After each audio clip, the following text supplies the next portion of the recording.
Nous allons prendre nos Bibles.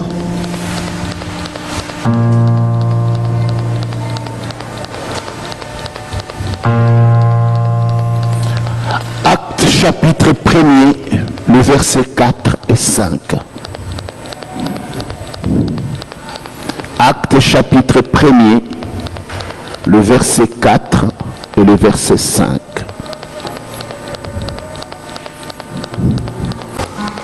Comme il s'est trouvé avec eux, il leur recommanda de ne pas s'éloigner de Jérusalem, mais d'attendre la promesse du Père, dont leur dit-il, vous m'avez entendu parler.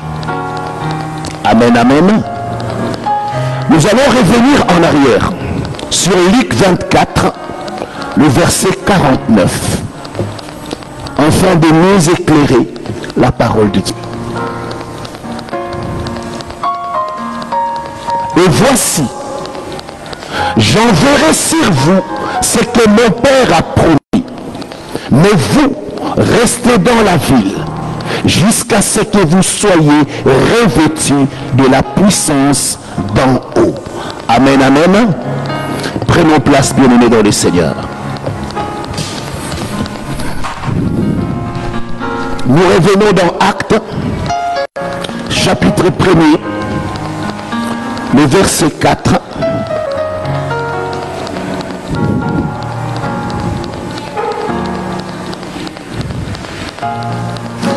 Comme il se trouvait avec eux, il leur recommanda de ne pas s'éloigner de Jérusalem, mais d'attendre la promesse du Père, dont il leur dit-il, vous m'avez entendu parler.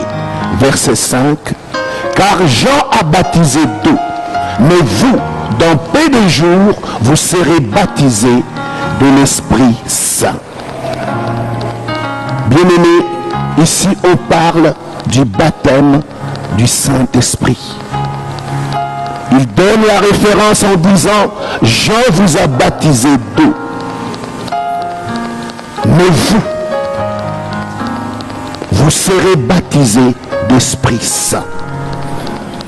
Mon bien-aimé, nous sommes toujours dans notre message que nous avons intitulé le mystère Christ. Bien-aimé, il est important que l'Église de Dieu comprenne que sans Christ, l'Église n'est pas au complet. Alléluia. Car la parole dit, Christ, c'est la tête de l'Église. C'est-à-dire qu'un corps qui n'a pas de tête ne peut pas fonctionner. Alléluia. Voilà pourquoi la parole de Dieu nous dit dans Colossiens chapitre 1 que ce mystère est grand. Ce mystère a été caché dans tous les âges, dans tous les temps. Mais ce mystère a été révélé aux saints que nous sommes aujourd'hui. Voilà pourquoi nous disons, bien-aimés dans le Seigneur, que beaucoup de personnes de l'ancienne alliance auraient voulu vivre ces moments précis. Et c'est là où je dis une chose, bien-aimés dans le Seigneur, peut-être que nous n'arrivons pas à saisir ce que nous sommes réellement. Tout simplement, quand on parle de mystère, ça veut dire tout simplement quelque chose qu'on ne peut pas expliquer avec le langage normal. Parce que c'est un mystère. Et un mystère, pour le comprendre, il faut que tu sois introduit. Il faut que tu sois dans la profondeur. C'est là où je dis qu'aujourd'hui, l'Église de Dieu est en train de rater quelque chose de très grand. Mon frère, ma soeur, Je vais essayer d'aller vite parce que tout simplement, j'aurais voulu qu'on puisse prendre mes fils qu'un quart d'heure pour prier. Il est important, bien-aimés dans le Seigneur, que si nous comprenons ce que nous sommes, nous ne pouvons pas vivre la vie que nous sommes en train de mener aujourd'hui. Je suis en train de m'adresser à l'église entière, moi-même dedans.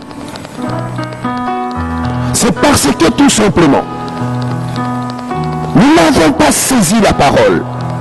Et voilà pourquoi les Écritures vont nous dire, dans Jean, chapitre 8, le verset 32, que vous connaîtrez la vérité et la vérité vous rendra libre. Et c'est là où, bien aimé, Osée rajoute en nous disant, mon peuple est détruit faute de connaissance.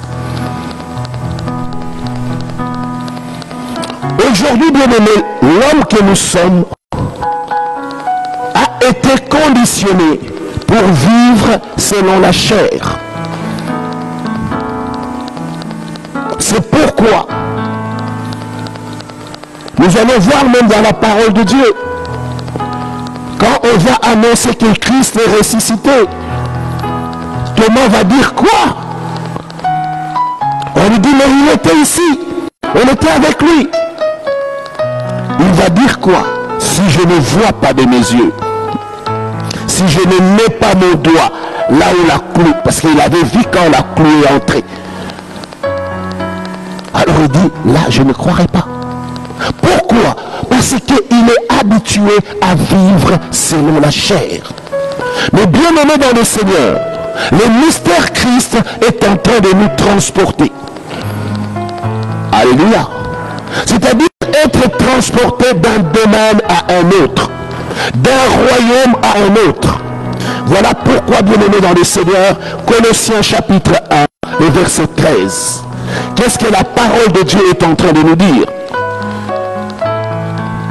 Il nous dit, il nous a délivrés du pouvoir des ténèbres et nous a transportés dans le royaume de son Fils bien-aimé. Alléluia. Mon frère, ma soeur, j'aimerais simplement te donner une très bonne nouvelle. Une bonne nouvelle pour toi comme pour moi. Nous vivions dans les ténèbres.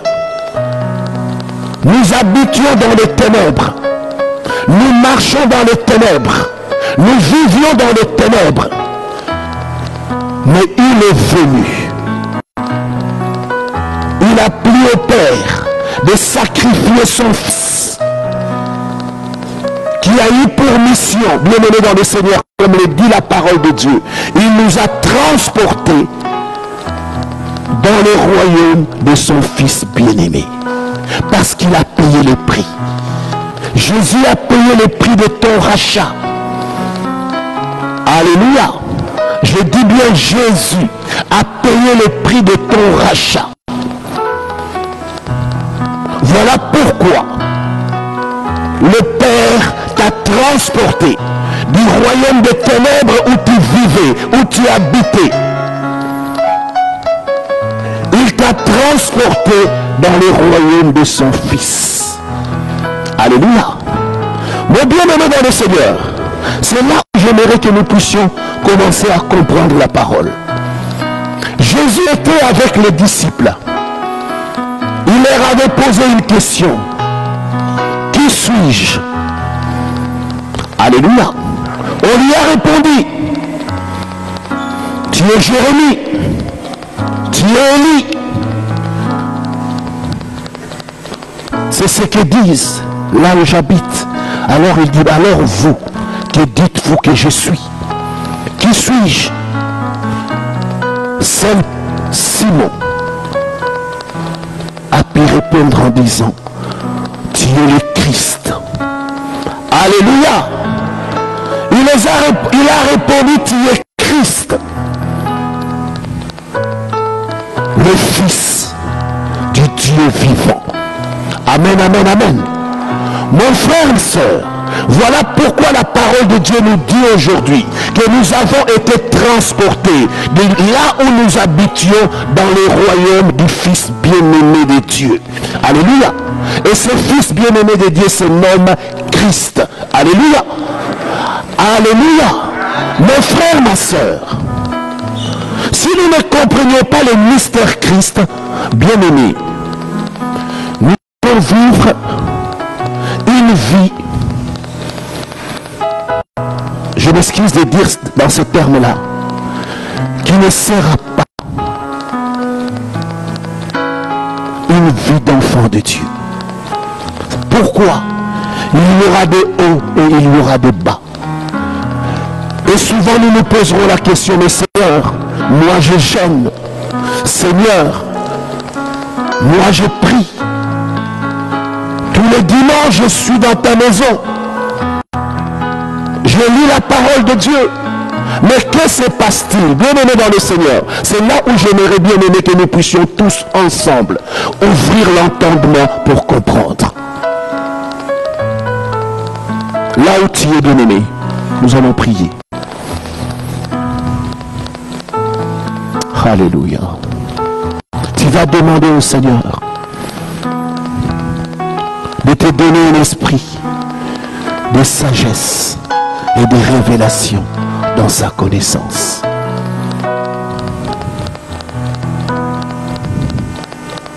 Ô Seigneur notre Dieu,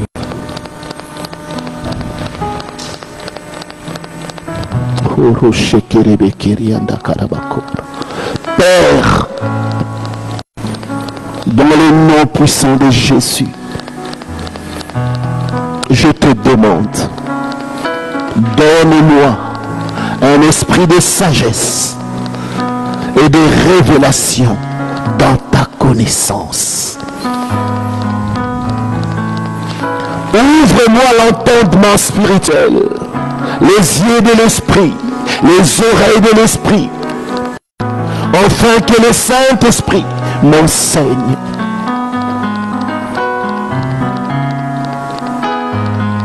Que Jésus habite en moi. Que Christ Jésus habite en moi. Mon bien-aimé dans le Seigneur. Amen, amen, amen. C'est là où nous devons comprendre, bien-aimé, quelque chose qui est en train de se passer, quelque chose de très grand. Voilà pourquoi l'apôtre Paul a insisté. Quand il a vu l'église, l'état dans lequel elle était, elle n'a pas compris comment ces hommes, alléluia, qui ont entendu la même parole que moi, qui ont reçu le même esprit que moi, mais comment se fait-il que jusqu'aujourd'hui, ils sont en train de vivre dans cette misère? Alléluia. Mon frère, ma soeur, Christ n'est pas venu pour que nous puissions demeurer comme nous sommes, comme nous étions dans les ténèbres. Non, bien-aimés. Il y avait un temps où nous vivions dans les ténèbres. C'était normal que nous puissions souffrir. C'était normal que nous soyons malades. C'était normal que nous soyons pauvres. C'était normal que nous ayons des liens. Alléluia. Mais quand nous avons été transportés, bien aimés dans le Seigneur, le sang de l'agneau nous a lavés et purifiés. Mais mon frère, ma soeur, qu'est-ce qui fait que jusqu'aujourd'hui, vous savez, quand nous lisons les Écritures, on nous dit une chose. Ésaïe avait déjà prophétisé pour dire: les ténèbres couvrent la terre, l'obscurité le peuple. Mais mon frère, mes soeurs, c'est là où toi et moi devons comprendre. Jésus n'est pas venu mourir en vain. C'est pourquoi lui-même montre l'exemple. Il sort du Jourdain. La Bible dit rempli du Saint-Esprit. Alléluia. Il est sorti, rempli de l'Esprit. Et l'Esprit va le conduire dans le désert. Pour aller faire quoi? Pour aller à la rencontre. C'est là, en sortant du désert, la parole de Dieu va rajouter revêtu de la puissance de Dieu. Bien-aimé, la puissance de l'Esprit ne te revêtira jamais aussi longtemps que tu n'as pas été rempli de l'Esprit. Alléluia. Afin de Dieu. Vous savez, la vie spirituelle, on nous le dit, ce sont les violents qui s'en emparent. Ce n'est pas une vie de rester dans la timidité et de te dire, moi si je lève ma voix, ils vont dire, il parle trop. Non, pour le Seigneur, il faut que tu parles trop. Voilà pourquoi l'apôtre Paul disait, je parle en langue plus que tous. C'est-à-dire que malgré tout ce qui était avec lui, il reconnaissait que c'est lui qui parlait plus en langue. Alléluia. Mon frère, ma soeur, les langues ne nous ont pas été données pour décorer notre manière de parler. Non, bien-aimé. C'est un moyen que le Seigneur nous a accordé afin d'accéder directement dans le spirituel. Parce que la Bible dit, quand je parle en langue, je ne parle pas aux hommes, mais c'est à Dieu que j'adresse des mystères. Mon Dieu, pour que les langues coulent en toi, il faut que tu sois rempli de l'esprit. Mon frère, ma soeur, bien-aimé dans le Seigneur, aujourd'hui nous voyons, nous comprenions que les enfants de Dieu sont en train de souffrir. Ils se posent la question, ils se disent, mais Seigneur, que dois-je faire? Mais j'aimerais te répondre, mon frère, ma soeur, aussi longtemps que tu n'auras pas gagné ton combat avec la chair, il te sera difficile de servir le Dieu véritable. Romains 12 nous dit, je vous exhorte, frères, verset 1, je vous exhorte donc, frères, à offrir vos corps en sacrifice vivant, saint, agréable à Dieu, ce qui serait un culte raisonnable. Si bien aimé pour toi ton corps, tu ne peux le donner en sacrifice. Le Saint-Esprit ne pourra pas y habiter et s'épanouir et se manifester. Voilà pourquoi nous disons aux enfants de Dieu que nous sommes, n'éteignez pas l'esprit. Alléluia. N'éteignez pas le Saint-Esprit qui est en vous. Éphésiens 4, le verset 30 va dire, n'attristez pas le Saint-Esprit de Dieu par lequel vous avez été scellés pour le jour de la rédemption. Mon bien-aimé dans le Seigneur, j'aimerais dire à tout un chacun de nous qu'aujourd'hui où nous sommes en train de parler,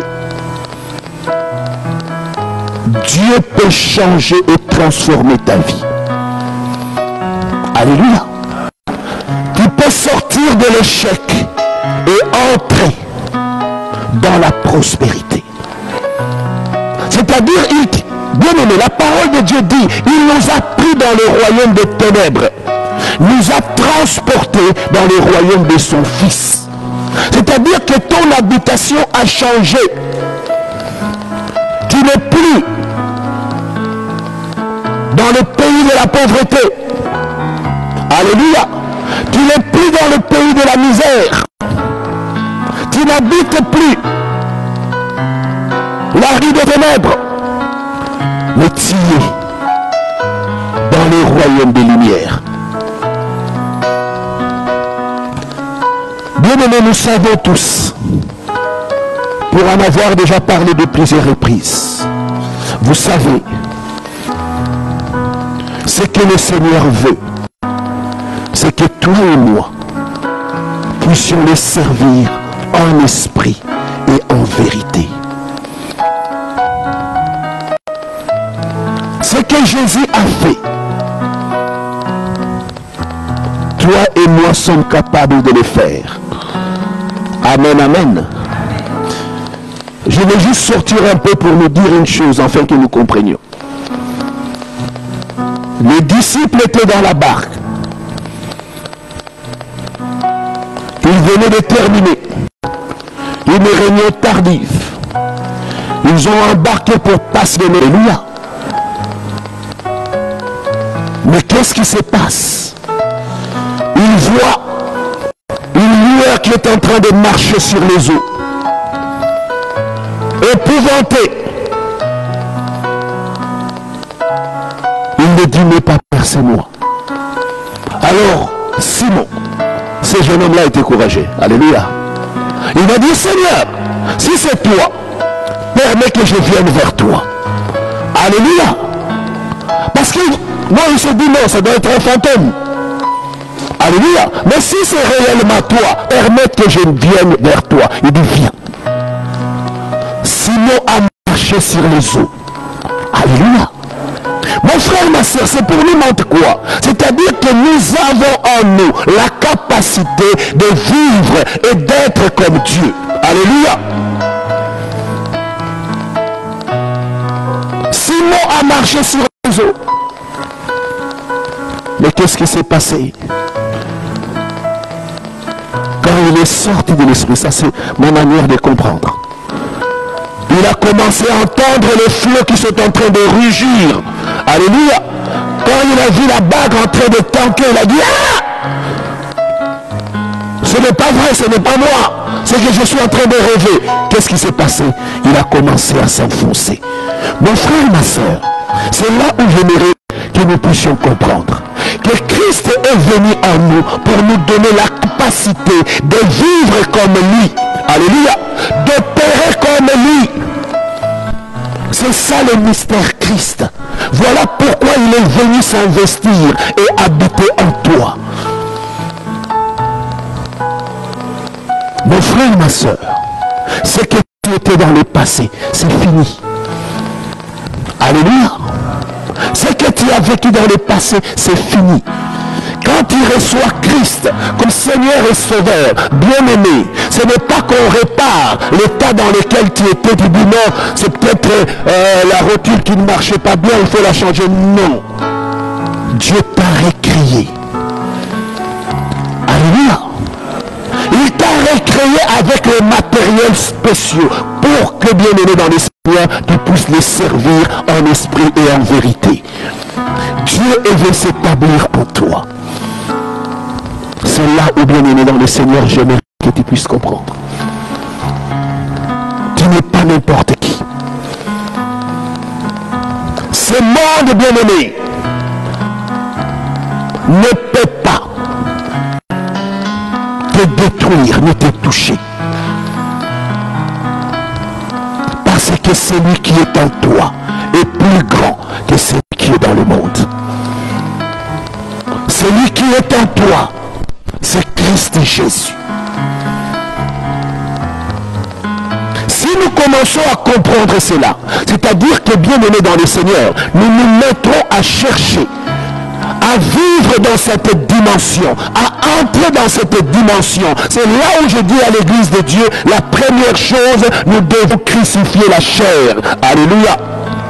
Mon bien-aimé dans le Seigneur, nous devons changer de langage. Sortons des distractions. Nous sommes à l'ère de la grâce. Nous sommes à l'ère de la grâce.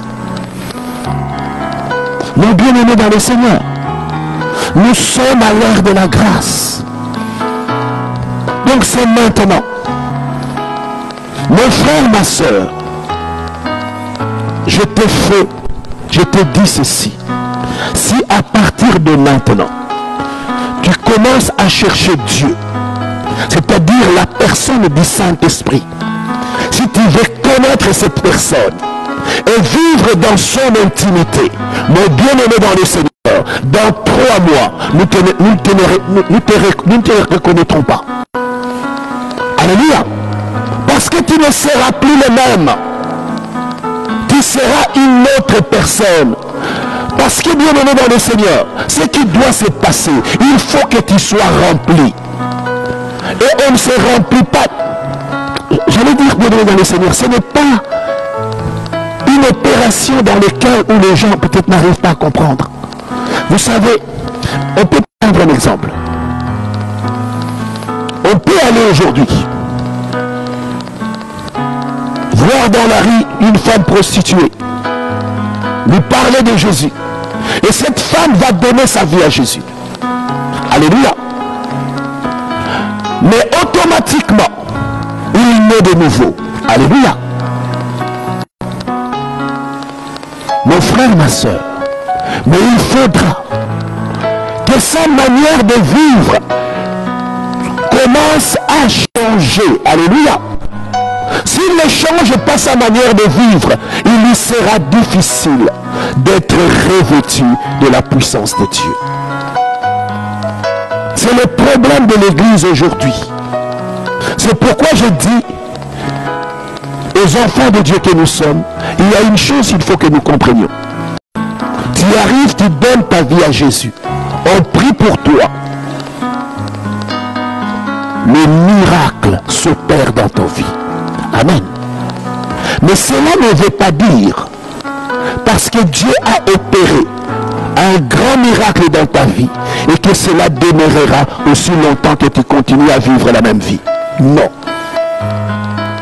Il te dit d'offrir ton corps en sacrifice vivant. La deuxième chose qu'il va te dire, de renouveler ton intelligence, ta manière de penser. Et c'est cela qu'il va faire au fur et à mesure que tu vas avancer, bien-aimé dans le Seigneur. Le revêtement de l'esprit tombera sur toi. Et les dons spirituels commenceront à opérer dans ta vie. Amen, amen. Mon frère, ma soeur, nous sommes à un tournant de notre vie. Mais c'est à toi de la saisir. Ou c'est à toi de le laisser. Mais j'aimerais dire à tout un chacun de nous, nous tous, nous sommes candidats. Alléluia. Dieu ne fait du favoritisme à aucun de nous.